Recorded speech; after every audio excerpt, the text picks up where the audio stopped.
जय श्री गणेश, जय चौथ माता। आप सभी को सावन मास की संकष्टी चतुर्थी की हार्दिक शुभकामनाएं।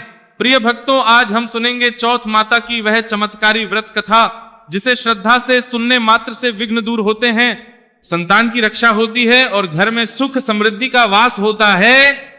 प्रिय भक्तों, अब आप सुनिए चौथ माता की कथा। और भगवान विघ्नहर्ता गणेश की कथा माना जाता है कि चौथ माता का व्रत और कथा के साथ भगवान गणेश की कथा सुनने से व्रत का पूर्ण फल प्राप्त होता है। आइए पूर्ण श्रद्धा के साथ कथा का शुभारंभ करते हैं।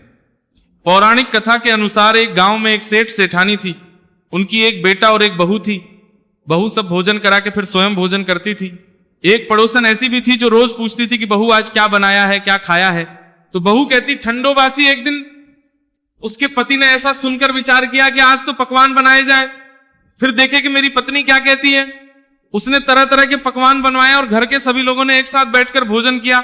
आज भी पड़ोसन ने पूछा तो बहू ने कहा कि ठंडो बासी। सेठ के लड़के ने सोचा हो ना हो कोई बात अवश्य है जिससे कि मेरी पत्नी ऐसा कहती है। उसने पत्नी से पूछा तुम रोज ठंडो बासी खाया, ऐसा क्यों कहती, जबकि हम सब ने एक साथ बैठकर कई तरह के पकवान खाए। उसकी पत्नी बोली हम जो खा रहे हैं वो बाप बूढ़ों की कमाई है।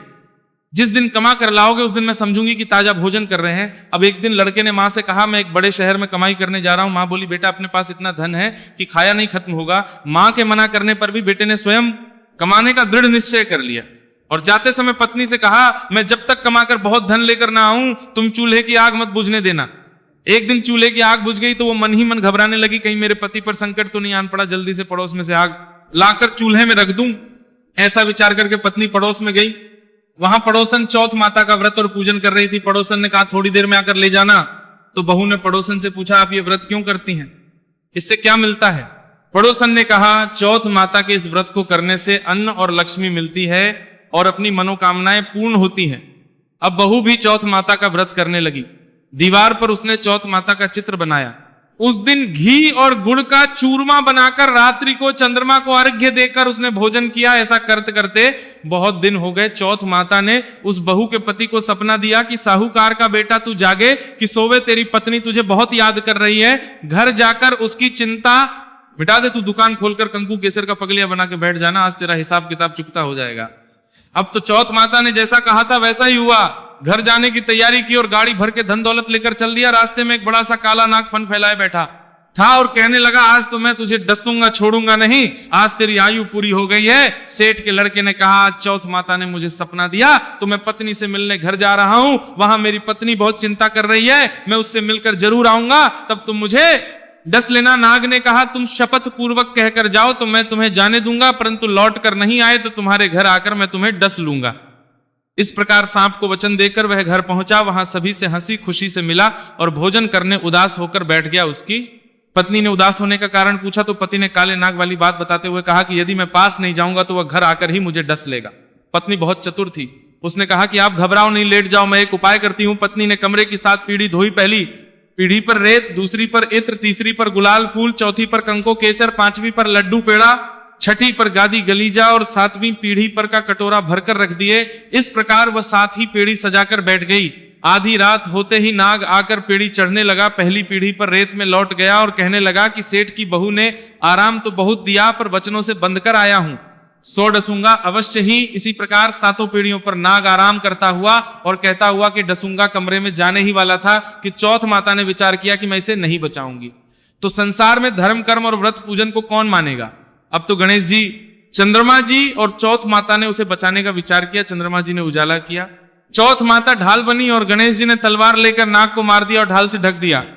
अब बहू भी थकी हारी सो गई। दिन निकला तो लोग बेटे से मिलने आए, परंतु बेटा बहू तो उठे ही नहीं थे, बहुत देर हो गई। तो मां उन्हें उठाने गई। मां ने 7 पीढ़ियों पर जो कुछ देखा तो वो बहुत ही घबराई और बेटा बहू को आवाज लगाई। बेटा बहू उठी तो देखा कि एक ढाल तलवार वहां पड़ी है। अब ढाल उठाई तो वहीं काला नाग मरा हुआ पड़ा है। बेटा बहू ने कि आज तो धर्म कर्म ही आड़े आए हैं, जो भगवान गणेश जी और चौथ माता ने अपनी रक्षा की।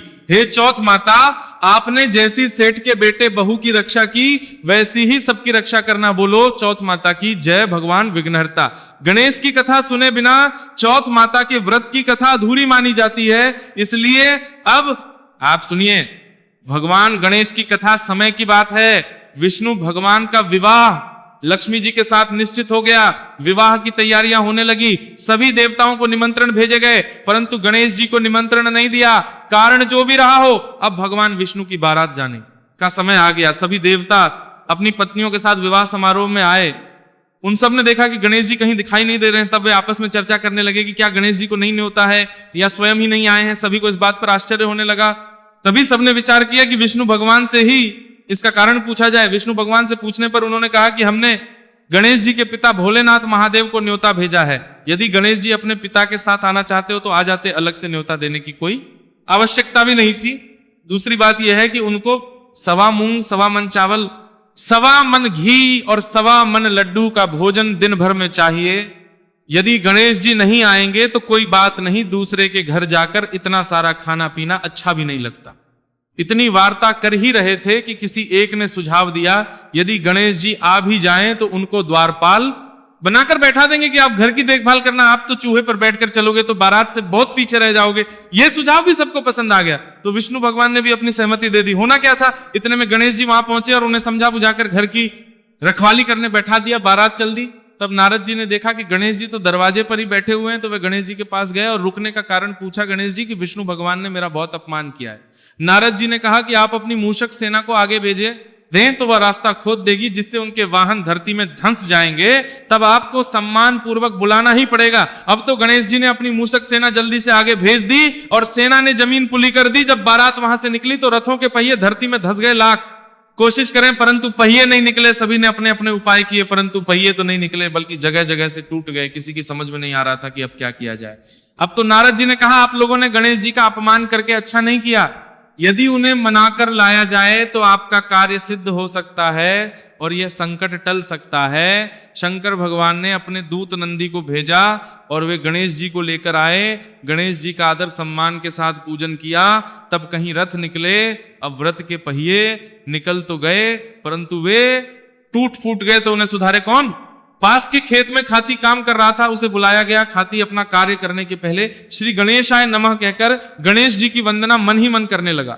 देखते ही देखते खाती ने सभी पहियों को ठीक कर दिया। तब खाती कहने लगा कि हे देवताओं, आपने सर्वप्रथम गणेश जी को नहीं मनाया होगा, ना ही उनका पूजन किया होगा, इसलिए तो आपके साथ यह संकट आया है। हम तो मूर्ख अज्ञानी है, फिर भी पहले गणेश जी को पूजते हैं, उनका ध्यान करते हैं। आप लोग तो देवता गण हैं, फिर भी आप गणेश जी को कैसे भूल गए। अब आप लोग भगवान श्री गणेश जी की जय बोलकर जाएं तो आपके सब काम बन जाएंगे और कोई संकट भी नहीं आएगा। आप सभी को अपनी अपनी गलती का पश्चाताप हुआ और सब भगवान गणेश की जय जयकार करते हुए और बारात वहां से चल दी और विष्णु भगवान का लक्ष्मी जी के साथ विवाह संपन्न करा के सभी सकुशल घर लौट आए। हे गणेश जी महाराज, आपने जैसे विष्णु भगवान के कार्य को सिद्ध किया वैसे सभी के कार्य को सिद्ध करना। बोलो भगवान गणेश की जय।